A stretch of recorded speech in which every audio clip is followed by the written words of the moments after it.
الحمد للہ نحمده ونستعینه ونستغفره ونؤمن به ونتوکل علیہ ونعوذ باللہ من شرور انفسنا ومن سیئات اعمالنا من يهده الله فلا مضل له ومن يضلل فلا هادي له ونشهد ان لا اله الا الله وحده لا شريك له ونشهد أن سيدنا ومولانا محمدا عبده ورسوله أما بعد فأعوذ بالله من الشيطان الرجيم بسم الله الرحمن الرحيم إن الدين عند الله الإسلام وقال الله تبارك وتعالى ومن يبتغ غير الإسلام دينا فلن يقبل منه وقال النبي صلى الله عليه وسلم ان الدین بدا غریبا وسيعود كما بدا اللهم صل على محمد وعلى آل محمد كما صليت على إبراهيم وعلى آل إبراهيم إنك حميد مجيد اللهم بارك على محمد وعلى آل محمد كما باركت على إبراهيم وعلى آل إبراهيم إنك حميد مجيد اللہ تعالیٰ کا احسان ہے کہ اللہ تعالیٰ نے ہمیں دین اسلام کی نعمت عطا فرمائی ہے۔ دین اسلام کے بنیادی اجزاء 5 ہیں۔ نمبر 1 اعتقادات، نمبر 2 عبادات، نمبر 3 اخلاقیات، نمبر 4 معاملات، نمبر 5 معاشرات۔ ان میں سب سے اہم چیز اور سب سے بنیادی وہ اعتقادات یعنی عقائد ہیں۔ عقائد سب سے بنیادی چیز ہے۔ قیامت کے دن اللہ تعالیٰ جنت کا جو فیصلہ فرمائیں گے کسی بھی شخص کے لیے، اس کی بنیاد عقائد ہوں گے۔ اگر کسی شخص کا عقیدہ درست ہے تو وہی جنت میں جائے گا۔ اگر عقیدہ درست نہیں ہے، عقیدہ باطل ہے، عقیدہ کفریہ ہے، وہ ہرگز جنت میں نہیں جا سکتا۔ قرآن کریم کا فیصلہ ہے ان الذین کذبوا بآیاتنا واستکبروا عنها لا تفتح لهم ابواب السماء ولا يدخلون الجنة حتى یلج الجمل فی سم الخیاط۔ ایسا شخص جنت کی خوشبو بھی نہیں سونگھ سکتا۔ تو سب سے اہم اور بنیادی چیز یہ عقائد ہیں، انہی کی بنیاد پر جنت کا فیصلہ ہونا ہے۔ اگر کسی شخص کے عقائد درست ہیں اور اعمال میں کمزوری ہے، ممکن ہے اللہ اپنے کرم سے اعمال کو معاف فرما دے، ممکن ہے کسی کی شفاعت اس کے حق میں قبول فرما لے، اور ممکن ہے اس کو گناہوں کی سزا کے لیے جہنم میں بھیجیں اور سزا دے کے جنت میں داخل فرما دیں۔ لیکن جنت میں اسی نے جانا ہے کہ جس کے عقائد درست ہوں گے۔ یہ جو دین اسلام ہے، یہ بات ذہن نشین فرما لیں، اسلام ایک عمارت ہے کہ جس میں اعمال بھی ہیں، اخلاق بھی ہیں، معاملات بھی ہیں، معاشرات بھی ہے، لیکن اس پوری عمارت کی بنیاد عقائد ہیں جس کی حیثیت زمین کی ہے۔ اگر کسی شخص کے پاس زمین ہی نہیں تو تعمیر کیسے کر سکتا ہے؟ تعمیر تبھی ہوگی جب زمین ہوگی۔ تو زمین سمجھے عقائد ہیں۔ اگر عقائد ہیں، اوپر اعمال، اخلاق اور معاشرت اور معاملت کی عمارت قائم ہو سکتی ہے۔ اور اگر عقائد ہی نہیں تو اوپر اسلام کی کون سی عمارت ہے جو ہم نے کھڑی کرنی ہے؟ پھر اگر کسی شخص کے پاس زمین ہے اور زمین پختہ ہے، اچھی ہے، تو عمارت بہت مضبوط ہوگی۔ اور اگر زمین کمزور ہے تو عمارت کمزور ہوگی۔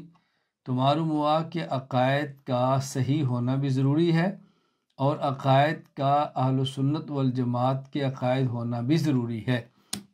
میں یہ بات سمجھایا کرتا ہوں کہ عقائد کی 2 قسمیں ہیں، عقائد قطعیہ، عقائد ظنیہ۔ عقائد قطعیہ کی بنیاد پر فیصلہ کیا جاتا ہے یہ شخص مسلمان ہے یا کافر ہے۔ عقائد ظنیہ کی بنیاد پر فیصلہ کیا جاتا ہے یہ شخص اہل سنت والجماعت ہے یا اہل البدع والضلالت ہے۔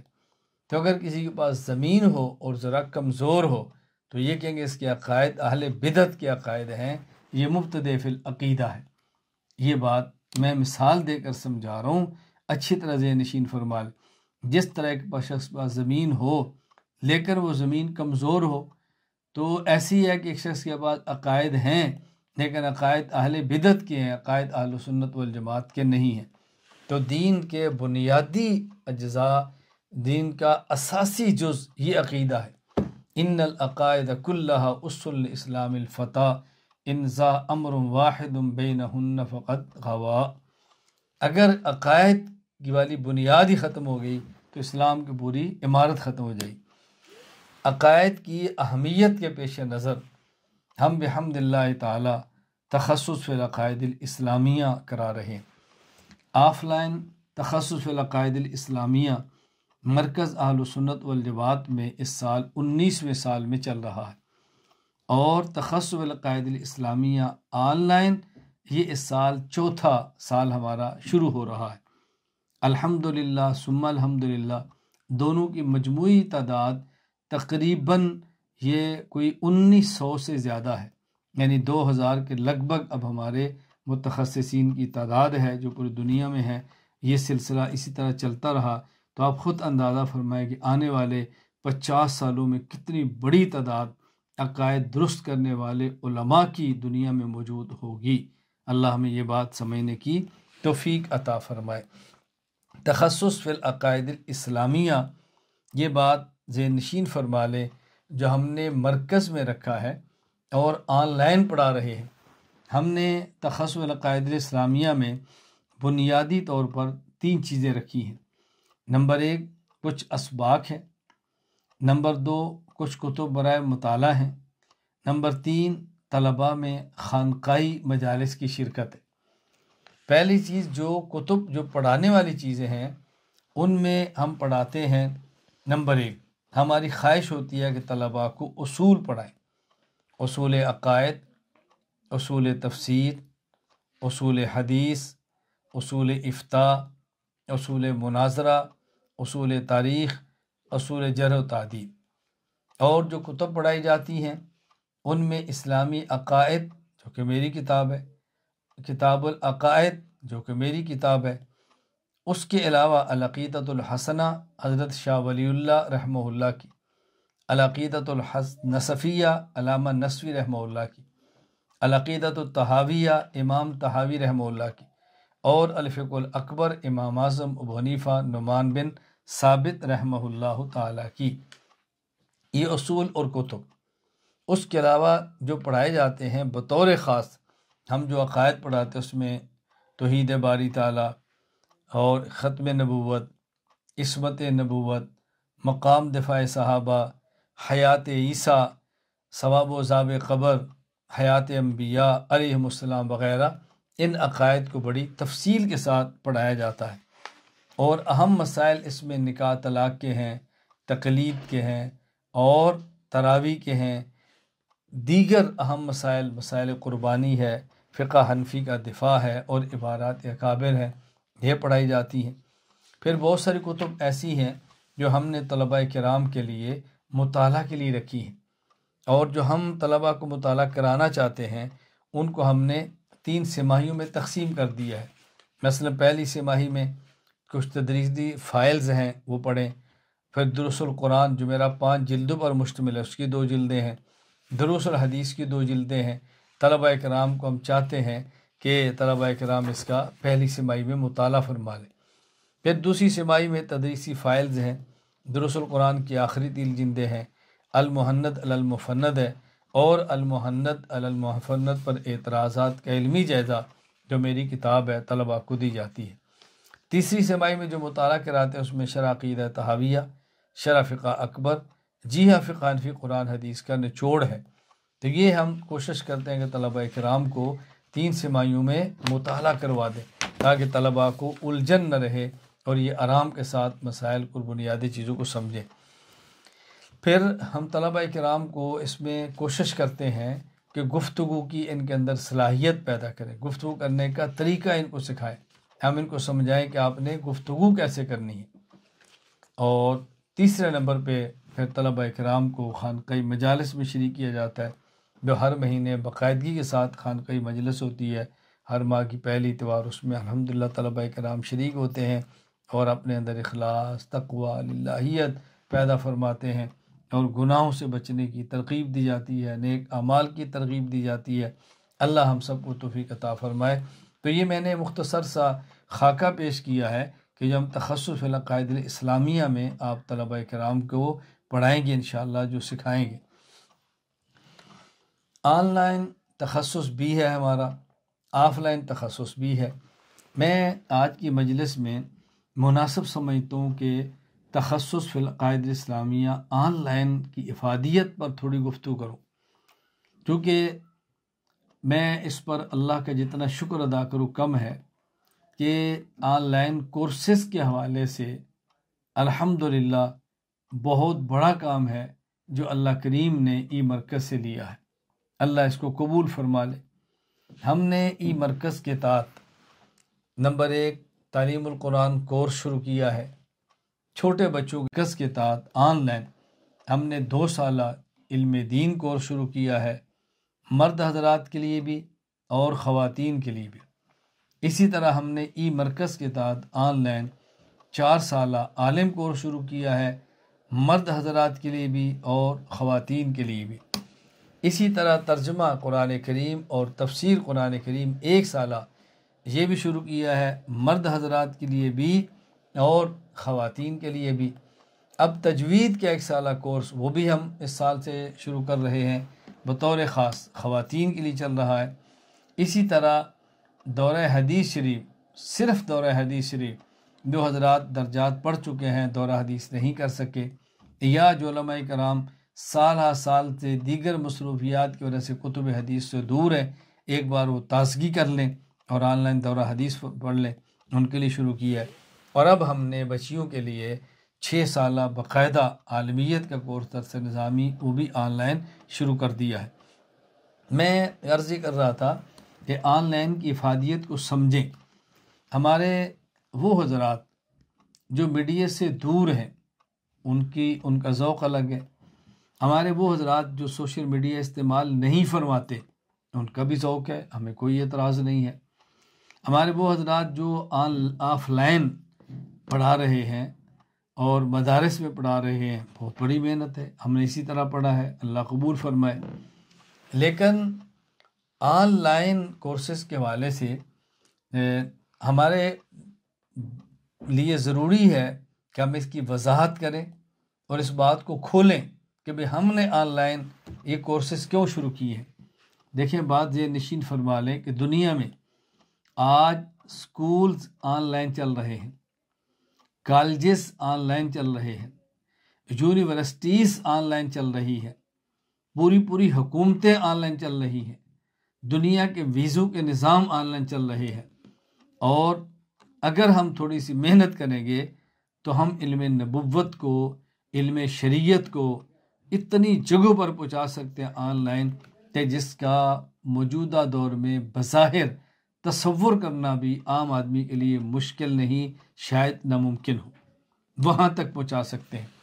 ابھی دیکھیں، یعنی ہم نے تخصص العقائد الاسلامیہ آف لائن مرکز اہل سنت والجماعت میں 18 سال کرایا ہے۔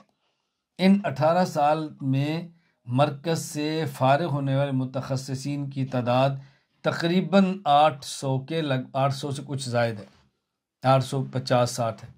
اچھا، اور آن لائن تخصص فی العقائد اسلامی ہم نے شروع کرایا ہے، اس کی مدت 3 سال ہے، اور ان میں 3 سال میں فارغ ہونے والے متخصصین کی تعداد تقریباً اس وقت کوئی 850-70 کے لگ بھگ ہے۔ آپ اندازہ فرمائیں، وہاں 18 سال اور یہاں 3 سال۔ پھر تخصص العقائد اسلامیہ جو آف لائن پڑھ رہے ہیں وہ ایک ملک کے ہیں، اور تخصص العقائد اسلامیہ آن لائن پڑھنے والے کئی ممالک کے ہیں۔ کتنا فائدہ ہوا؟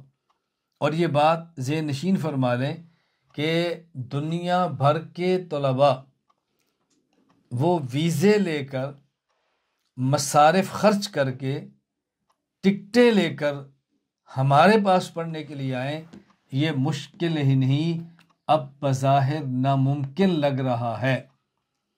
دنیا کے کئی ممالک ایسے ہیں کہ جو وہاں کے لوگ پڑھنا بھی چاہیں تو ان کو آپ کے پاس آنے کے لیے ویزا نہیں ملے گا۔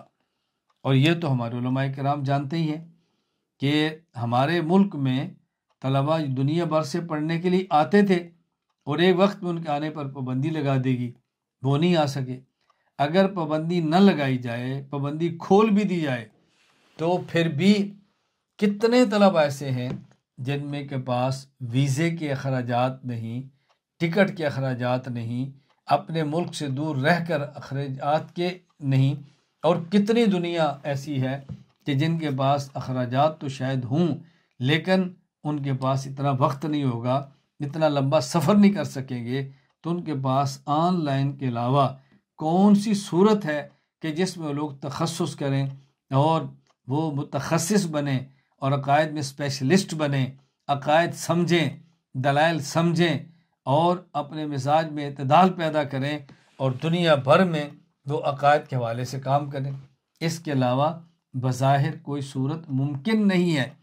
میں علماء کرام سے گزارش کرتا ہوں، آپ حضرات آن لائن نہ آئیں، ہمیں اعتراض نہیں ہے، آپ آتے ہیں ہمیں خوشی ہے، ہر آدمی کا اپنا ذوق ہے، لیکن میں یہ گزارش ضرور کروں گا کہ جو ہماری فیلڈ ہو ہم اس میں کام کریں، اور جو ہمارا موضوع نہ ہو اور ہماری فیلڈ نہ ہو یا ان چیزیں ناواقف ہوں تو اس پر تبصروں سے گریز کریں۔ میری ذات پر آپ تبصرہ کریں، بحمداللہ میں متاثر نہیں ہوتا، میرے ای مرکز سسٹم پہ تبصرہ کریں، میں متاثر نہیں ہوتا، میرے خلاف بڑے سے بڑا پروپیگنڈا آ جائے، میرے اللہ کا بہت بڑا کرم ہے، مجھے اللہ نے اعصابی طاقت عطا فرمائی ہے، میرے مولا کا فضل اور کرم ہے کہ میں اسے متاثر نہیں ہوتا، میں اپنے کام پہ لگا رہتا ہوں، لیکن سوائے اس کے کہ اس کا انتشار پیدا ہو اور کچھ بھی نہیں ہونا، سوائے اس کے کہ دو چار لوگ آپ کی حمایت میں دو چار لفظ لکھ دیں، اور کچھ بھی نہیں ہونا، کام نہیں رکنے، کام چلتے رہنے ہیں۔ ایک تو اس کی افادیت کو سمجھیں کہ اگر آپ آن لائن پڑھانا شروع کریں اور آپ اس سسٹم کو کامیاب کرانے میں کامیاب ہوئے، علماء طلباء کو متوجہ کرنے میں کامیاب ہوئے، تو آپ یقین فرمائیں سفر کر کے جانا پڑھانا یا کسی کا سفر کر کے آنا اور پڑھنا، یہ جو مشکل کام تھا یہ سہل ہو جائے گا، آسان ہو جائے گا، اور لوگ آپ سے آرام کے ساتھ استفادہ کر لیں گے انشاءاللہ۔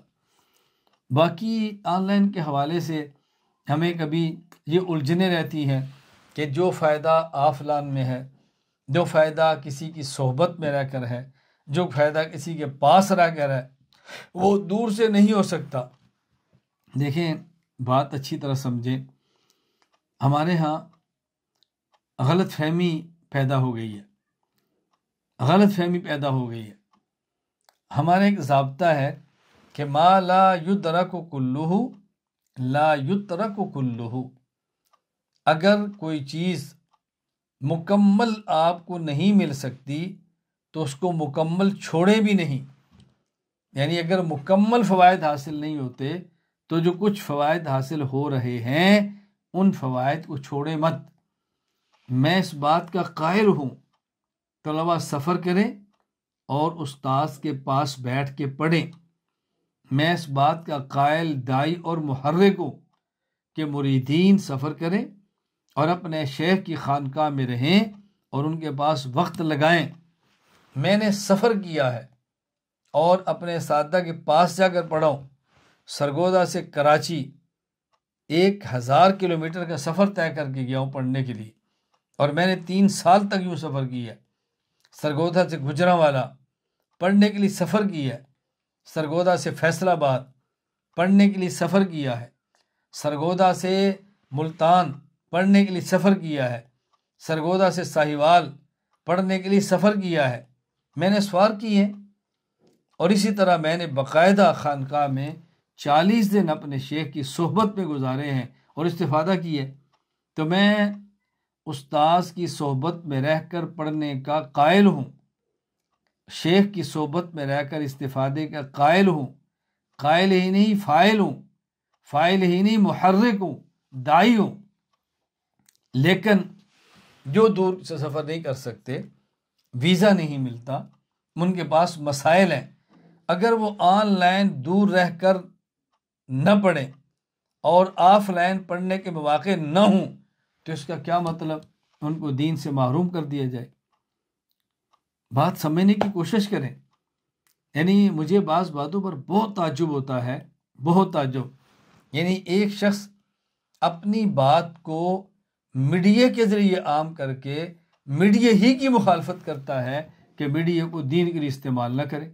تو یہ جو آپ فرما رہے ہیں کہ میڈیا کو دین کے لیے استعمال نہ کرے، یہ مسئلہ جو آپ بتا رہے ہیں، یہ مسئلہ بھی تو آپ میڈیا کے ذریعے بتا رہے ہیں نا. یہ کون سے بغیر میڈیا کے بتا رہے ہیں؟ یعنی آپ ذرا سمجھیں میری بات کو، جو میں بات عرض کرنا چاہ رہا ہوں. اللہ کرے میں اپنی بات سمجھا پاؤں. یعنی اگر کوئی شخص آن لائن کی مخالفت آف لائن میں کرتا ہے تو کچھ سمجھ آتی ہے، آن لائن کی مخالفت آن لائن میں کی جا رہی ہے. عجیب بات نہیں ہے؟ یعنی ایک شخص اپنا کلپ ریکارڈ کرا کے میڈیا کو دے رہا ہے اور پھر یہ کہہ رہا ہے کہ میڈیا کے ذریعے بیٹھ کے گھر بیٹھے دین نہ پڑھو.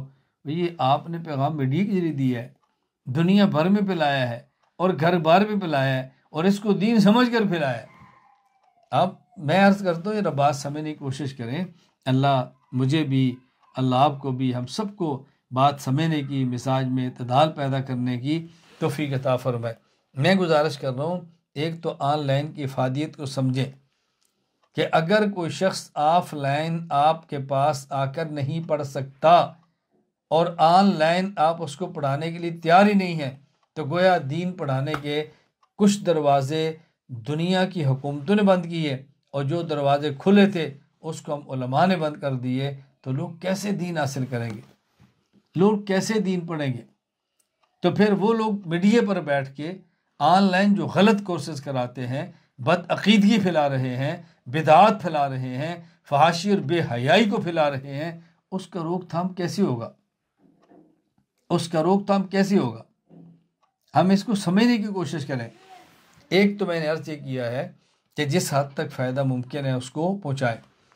اور دوسری بات یہ جو ہم کہتے ہیں کہ فائدہ نہیں ہوتا، یہ بات غلط ہے. اور اگر یہ کہتے ہیں کہ آن لائن سے فائدہ کم ہوتا ہے، میں اس کو تسلیم کر سکتا ہوں. یعنی اگر ہم یہ کہیں کہ جو فائدہ آف لائن کسی شیخ کی صحبت میں رہ کر ہو سکتا ہے، جو فائدہ ایک شاگرد کو اپنے استاذ کی صحبت میں رہ کر آف لائن پڑھنے سے ہو سکتا ہے، وہ کسی مرید کو دور آن لائن یا استاذ شاگرد کو دور آن لائن سے نہیں ہو سکتا. یہ بات تو مسلم ہے، اتنا نہیں ہو سکتا. لیکن یہ کہ آن لائن سے فائدہ نہیں ہوتا، میں اس حقیقت کو قطعاً تسلیم کرنے کے لیے تیار نہیں ہوں. بحمد اللہ تعالی ہم نے سسٹم کے تحت، ای مرکز کے تحت آن لائن کورسز کرا کے دنیا بھر میں افراد تیار کیے ہیں. کھیپ بنی ہے، لوگ استفادہ فرما رہے ہیں، لوگ پڑھ رہے ہیں اور دلائل سمجھ کر میدان میں اتر رہے ہیں. الحمدللہ لوگ میدان میں آ رہے ہیں. ایسا نہیں ہے کہ ایسا کام نہیں ہو رہا، لوگ آ رہے ہیں.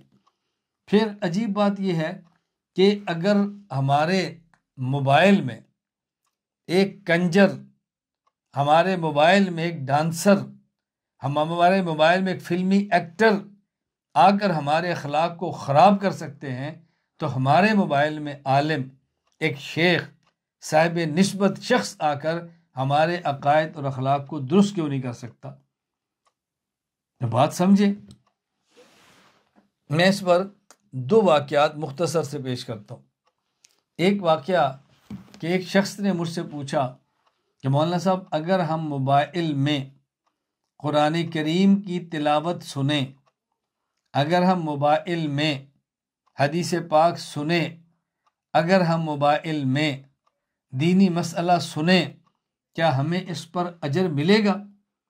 میں نے ان سے پوچھا اگر آپ اپنے موبائل میں گانا سنیں، فلم دیکھیں، ڈانس دیکھیں تو گناہ ملے گا؟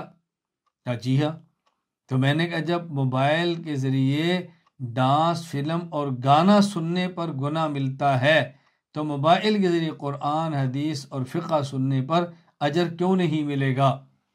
یہ بات مجھے آپ سمجھائیں تاکہ مجھے سمجھ آ گئی. نمبر 2، ایک شخص نے رابطہ کیا اور یہ کہا کہ آن لائن پڑھنا چاہتے ہیں لیکن بعض حضرات کی رائے یہ ہے کہ نفع صحبت میں ہوتا ہے، آن لائن سے نہیں ہوتا، لہٰذا آن لائن نہ پڑھا جائے۔ میں نے ان سے پوچھا کہ آپ کے گھر میں بیٹی بھی ہے؟ کہا جی ہے۔ جوان ہے؟ جی جوان ہے۔ میں نے کہا ان کے پاس کیمرے والا موبائل ہے؟ کہا جی۔ میں نے کہا اس میں آپ ان کو فلم، ڈانس، گانے دکھاتے سناتے ہیں؟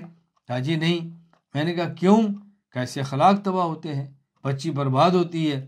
میں نے کہا عجیب بات یہ ہے، اگر آپ کی بیٹی کے موبائل میں 1000 کلومیٹر دور سے ایک فلمی ایکٹر، ڈانسر اور سنگر آئے وہ برباد کر سکتا ہے، تو 1000 کلومیٹر دور بیٹھا عالم اگر سبق پڑھائے تو بتائیں ان کے علم، عقیدے، اخلاق درست کیسے نہیں ہو سکتے؟ یہ مجھے سمجھائیں۔ کیا جی ہمیں بات سمجھ آ گئی؟ میں گزارش کرتا ہوں ان باتوں کو اچھی طرح سمجھنے کی کوشش کریں، اچھی طرح سمجھیں۔ یہ میڈیا وار ہے، میڈیا کی جنگ ہے، علماء کو بڑے احسن طریقے سے یہ چیزیں سمجھانی چاہیے۔ ہم نے بحمد اللہ تعالی بغیر کسی کی ملامت کے پرواہ کیے جس کو اچھا سمجھا ہے، دیانتداری کی بنیاد پہ سمجھا ہے، دلائل کی بنیاد پہ سمجھا ہے، اللہ کے خوف اور محبت کو سامنے رکھتے ہوئے سمجھا ہے، اس پہ عمل کیا ہے۔ کوئی کیا کہتا ہے یہ ان کا معاملہ ہے۔ فَإِذَا عَزَمْتَ فَتَوَكَّلْ عَلَى اللَّهِ فَاصْدَعْ بِمَا تُؤْمَرُ۔ اللہ قرآن کریم میں فرما رہے ہیں کہ جس کو ہم ٹھیک سمجھتے ہیں ہم اس کو کر گزرتے ہیں، ہاں اگر غلط ہے ہمیں سمجھایا جائے۔ میں گزارش کیا کرتا ہوں ایک اپنا مزاج بنا لیں، جو کام جو شخص کرتا ہے اس سے رابطہ کریں، اگر اس کے کام پر اشکال ہے تو رابطہ کر کے اس کو سمجھائیں، اس سے بات کریں، اس کے بات کیے بغیر، اس کو سمجھائے بغیر اس کے خلاف پوسٹیں بنانا، اس کے خلاف بیان ریکارڈ کرانا، اس سے اس کا نقصان نہیں ہوگا، پوسٹیں بنانے والے کا اور بیان کے ریکارڈ کرانے والے کا نقصان ہوگا۔ یہ بات ذہن نشین فرما لیں۔ اللہ ہمیں بات سمجھنے کی توفیق عطا فرمائے۔ میں آخر میں گزارش کرتا ہوں، وہ علماء کرام جو احقاق حق، ابطال باطل دلائل کے ساتھ فرما رہے ہیں، عقائد پہ کام فرما رہے ہیں، فرق باطلہ کا رد فرما رہے ہیں، امت کی طرف سے فرض کفایہ ادا کر رہے ہیں، لوگوں کی ملامت، لوگوں کے طعنے، لوگوں کے جملے سن کے کام میں لگے ہوئے ہیں، ان مشقتوں کو برداشت کرتے ہیں، ذہنی اذیت برداشت کرتے ہیں، غیروں اور اپنوں کے طعنے سنتے ہیں اور پھر بھی لگے ہوئے ہیں، مبارک ہو ان کو۔ میں ان کی خدمت میں چند گزارشات پیش کرتا ہوں کہ جو علماء احقاق حق، ابطال باطل کا فریضہ سر انجام دینا چاہیں، جو علماء رد فرق باطلہ دلائل کے ساتھ فرمانا چاہیں، جو علماء فتنوں کا رد دلائل کے ساتھ بیان فرمانا چاہیں، جو علماء دلائل کے ساتھ اپنے عقائد کو پیش فرمانا چاہیں، عقائد پر ہونے والے شبہات کا رد دلائل کے ساتھ پیش کرنا چاہیں، خلاصہ یہ کہ جو علماء کرام عقائد پہ کام کرنا چاہتے ہیں، میں ان سے گزارش کروں گا وہ 5 چیزوں کا اہتمام فرما لیں۔ نمبر 1، جس موضوع پر کام کرنا ہے، جس عقیدے پر کام کرنا ہے، جس عقیدے کو بیان کرنا ہے، اس کا مطالعہ مکمل فرمائیں، اور اس کے مطالعے کے لیے عربی کتب، امہات الکتب پر بعد میں جائیں، پہلے اپنے اکابر اہل سنت والجماعت احناف دیوبند کی تحقیقات کا مطالعہ فرمائیں۔ حکیم الامت حضرت تھانوی، شیخ الاسلام حضرت مدنی، مفتی ہند مفتی کفایت اللہ دہلوی، خاتم المحدثین علامہ انور شاہ کشمیری، اور ان سب کے شیخ الہند محمود الحسن دیوبندی، اور ان کے بڑے قاسم العلوم والخیرات مولانا محمد قاسم ننوتوی، اور فقیہ النفس حضرت مولانا رشید احمد گنگوہی نور اللہ مراقدہم، ان کی تحقیقات کا مطالعہ فرمائیں۔ اپنے اکابر کو پہلے پڑھیں، اپنے اکابر کو پڑھ لیں اچھی طرح، ان اکابر سے عقیدے کو سیکھ لیں، سمجھ لیں، پھر میدان میں اتریں۔ 1، نمبر 2، جو علماء کرام عقائد پر کام فرمانا چاہتے ہیں وہ حالات پر نظر رکھیں، کس علاقے میں کون سا فتنہ ہے، کس علاقے میں کون سا فرقہ ہے، کس علاقے میں کون رد فرقے باطلہ کر رہا ہے، حالات پہ نظر رکھیں۔ نئے آنے والے میڈیا پر لوگوں پہ نظر رکھیں جو عقائد کو خراب کر رہے ہیں، ان کے دلائل کیا ہیں، ان کی محنت کی بنیاد کیا ہے، ان کے شبہات کیا ہیں، وہ کس بنیاد پہ امت کو خراب کر رہے ہیں۔ حالات پہ نظر رکھنا ضروری ہے، اچھی طرح دیکھ لیں، متوجہ رہیں، اپنی آنکھ اپنے کان کھلے رکھیں، آنکھ سے دیکھیں، کان سے سنیں، زبان سے بولنے میں جلدی نہ کریں، حالات پہ گہری نظر رکھیں، یہ بے حد ضروری ہے۔ کون سا فتنہ کہاں کا ہے، کون سا فرقہ کہاں پر ہے، کون شخص عقیدہ پھیلا رہا ہے، کون جماعت بطور جماعت میدان میں اتری ہے، حالات پہ نظر رکھیں، حالات سے غافل نہ ہوں، وگرنہ آپ کیسے عقائد پہ کام کریں گے، فتنوں کا رد کیسے کریں گے، باطل نظریات کی تردید کیسے کریں گے اگر ہمیں پتہ ہی نہیں ہوگا۔ تو جو باطل کو فروغ دینے والی شخصیات ہیں ان کو بھی دیکھیں، اور جو باطل نظریات پہ کام کرنے والی جماعتیں ہیں ان کو بھی دیکھیں، ان کے لٹریچر کو مطالعے میں رکھیں، حالات پہ نظر رکھیں۔ نمبر 3، عقائد پر کام کرنے والے حضرات، میری ان سے گزارش ہے کہ اپنے مزاج میں اعتدال رکھیں، مزاج میں سختی پیدا نہ کریں، مزاج میں تشدد پیدا نہ کریں، مزاج میں بدزبانی پیدا نہ کریں، مزاج میں بدگمانی پیدا نہ کریں، بدگمانی سے بچیں، بدزبانی سے بچیں، تشدد سے بچیں، اور بلا وجہ تنقید سے بچیں، بے تکی تنقید سے بچیں، ان باتوں سے بچیں، اپنے مزاج میں اعتدال پیدا کریں، ہر کلپ کا جواب نہ دیں، اپنے اوپر ہر اعتراض کا فوراً جواب دینے میں جلدی نہ کریں، تحمل سے کام لیں، بردباری سے کام لیں، حلم سے کام لیں، مزاج میں اعتدال رکھیں، مزاج کا معتدل ہونا بہت ضروری ہے۔ عقائد پر کام کرنے والے شخص کا مزاج شریفانہ ہو، جس کا کام شریرانہ نہ ہو، اس کا طرز واعظانہ ہو، ناصحانہ ہو، داعیانہ ہو، متفکرانہ ہو، اس انداز میں کام کریں، اپنے مزاج کے اندر اعتدال رکھیں۔ نمبر 5، عقائد پر کام کرنے والے حضرات گفتگو کرنے کا سلیقہ سیکھیں۔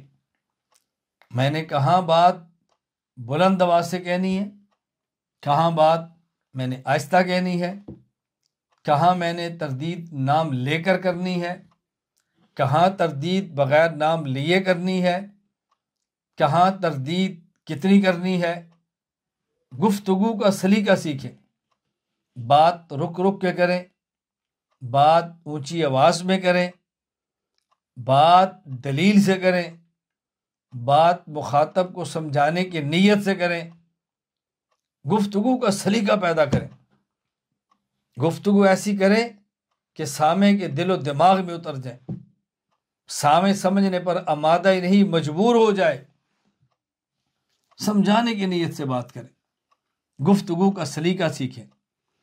نمبر 5، عقائد پر کام کرنے والے تمام احباب اپنا اصلاحی تعلق کسی شیخ کے ساتھ ضرور رکھیں، اپنی لگام کسی شیخ کے ہاتھ میں ضرور دیں، اپنا کسی کو سرپرست بنا کر کام کریں، جو پوچھ سکتا ہو، جو سنبھال سکتا ہو، جو رہنمائی کر سکتا ہو۔ یہ بات اچھی طرح ذہن نشین فرمائیں، اپنی لگام کس کے ہاتھ میں دینی ہے، اپنا تعلق کس سے جوڑنا ہے، بیعت کن سے کرنی ہے۔ نمبر 1، وہ صحیح العقیدہ ہو، نمبر 2، متبع سنت ہو، نمبر 3، اپنے شیخ کا صحبت یافتہ ہو، نمبر 4، اپنے شیخ کا اجازت یافتہ ہو، نمبر 5، آپ کا ہم مزاج ہو، نمبر 6، اس سے آپ کا رابطہ رہتا ہو ان سے بیعت کریں، پھر فائدہ ہوگا، وگرنہ نفع نہیں ہوگا۔ تو کام کرنے والے احباب اللہ توفیق عطا فرمائے، اصلاحی تعلق ضرور رکھیں، خانقاہی مزاج ضرور اختیار کریں، اپنی لگام کسی کے ہاتھ میں ضرور دیں، وگرنہ فتنوں کے خلاف کام کرتے ہوئے کہیں ایسا نہ ہو ہم خود فتنہ بن جائیں، فتنوں کا رد کرتے ہوئے کہیں ہم قابل رد نہ بن جائیں، مردود کے مقابلے نکلتے ہوئے اللہ نہ کریں کہ خود ہی مردود ہو جائیں۔ اس کا بہت زیادہ خیال فرمائیں۔ اللہ تعالیٰ مجھے اور آپ سب کو توفیق عطا فرمائے کہ ہم کام کریں۔ اللہ مجھ سے اور آپ سے اور ہماری نسلوں سے دین کی مقبول خدمت لے لیں۔ آج تخصص العقائد اسلامی کی افتتاح ہے اور آج باقاعدہ سبق شروع ہو رہے ہیں۔ انشاءاللہ ہفتہ اتوار سبق چلتے رہیں گے۔ اللہ تعالیٰ مجھے اور آپ سب کو قبول فرما لے۔ وآخر دعوانا ان الحمد للہ رب العالمین۔